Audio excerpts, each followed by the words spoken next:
there. Welcome back to the Most News in the Morning. Sarah Palin, ready for yet another close-up. Her new book out, Going Rogue, is in bookstores tomorrow, and her much-hyped interview with Oprah Winfrey also airs later today. So people are talking about Sarah Palin yet again. But some are also asking the question, does she have a political future? Joining us to talk about that and more from New Orleans, we have Democratic strategist and CNN political contributor James Carville. Good morning, James.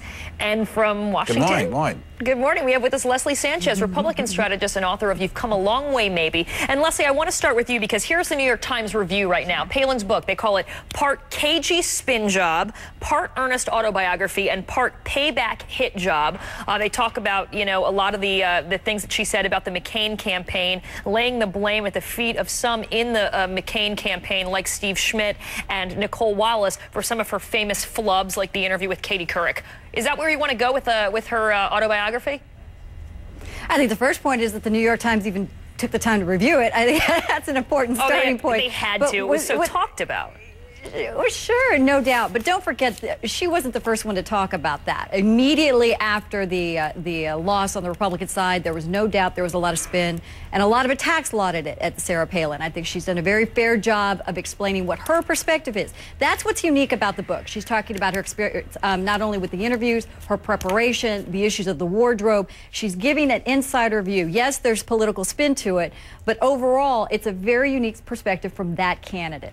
James, you know, she also, a lot of people have said, look, you know, criticize her if you want to, and 7 out of 10 who were polled in the CNN poll said they don't think she's qualified to be president. But then again, what she says seems to carry a lot of political weight. So it really is an interesting dichotomy. I mean, she's the one that brought up death panels. The White House is forced to say, hey, we're not trying to kill grandma by passing health care reform. So, I mean, she sort of seems to be able to get a message out there still. What does that mean politically, James?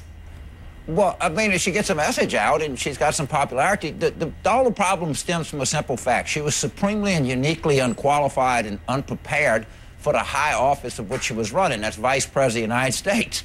And a lot of things she says is true. The mainstream media thinks that she's unprepared or vapid or not ready, and that's exactly right. In many instances, she was probably mistreated. But the underlying truth of this that cannot be denied, she has no business around the office of Vice President or President, and that was her problem from the beginning. And now she's mad at McCain and mad at the McCain people. They gave her the opportunity of her life, and she should have never been on the stage that she got on, and that's all of her problem. No. You said she's supremely unqualified to be president. She didn't pick, to be vice president. She didn't pick herself. I agree. I blame Senator McCain. Look, no Republican for the next 100 years can talk about national security qualifications. This woman had none. No, she didn't pick herself, but she could have said no. She should have known what was coming. People, of course this was going to come, and of course this was going to happen. This woman has no business running for an office this high. She's a compelling person. I watch everything she does. She's got an interesting story, and she's a great entertainer. She can speak. But no business being around the Oval Office. And Leslie, let me ask you about that. Please. Well, I just wanted to ask you, Leslie, because, you know, look, liberals are not going to like her. We know that. A lot of Democrats are not going to like her. I mean, that kind of goes, I mean, that's understandable, right? She appeals to her conservative base. But the thing that perhaps may worry people like you, Leslie, if she were to run in 2012, is that according to the GOP, they're pretty split on this. 52% say yes, she's qualified to be president, but an astounding 47% of Republicans don't believe she is. Can she change that? She may be able to. You know, I'd say the onus is on her in her ability to substantiate her credibility, her credentials, her gravitas, not only on domestic issues, but foreign affairs. She came to this with a very strong record that the media and many on the left were willing to dismiss immediately, and especially women's groups and a lot of the feminists that you would have thought would have supported her for being a woman who pioneered through a lot of things in Alaska. They were the last ones to come on board, if not criticize her completely. But then, Leslie, she undercut herself by leaving office while she was still in office. I mean, she could have said that going down the road if she said, I stayed and you know, stuck it out. There are many women who feel that she is a quitter, that she let people down, but there are other people who felt that instead of quitting to cut and run from the fight, she's running to the fight. One thing that's important to keep in mind with her, she's relevant. It is unavoidable. She is influencing the debate, not only in health care, she's influencing on candidates. You saw the Conservative Party, the New York election, New York 23. She shed light on that, and she's also raising considerable amounts of money. If she can continue to do that and improve her substantial, kind of her brand in terms of intellectual heft, on key issues, she has a potential, a future in this party. All right, James, I want to switch gears really quickly and ask you, what is the most important thing? 3 words for Sarah Palin. Go ahead. I think the most important thing is run, baby, run. I hope she. And look, it's just kind of entertainment. Just can't be beat. I mean, and I'm serious. It's fun talking about this. She's a complete hoot.